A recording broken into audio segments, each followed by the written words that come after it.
Hi there, my name is Lee. After 9 months of carrying my baby inside my womb, there were a lot of challenges and for sure meron pa mga susunod. This time, I want to show you the recommended useful items that we use to raise our baby for the past 12 months.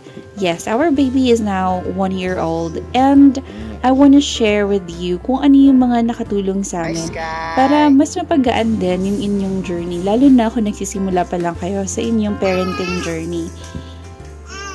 More details when you visit my website, liwatay.com. There are a lot of links and this is just part 1 of the many parenting tips we are gonna tell you.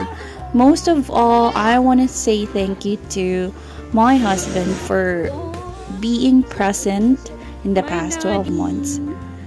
See you around.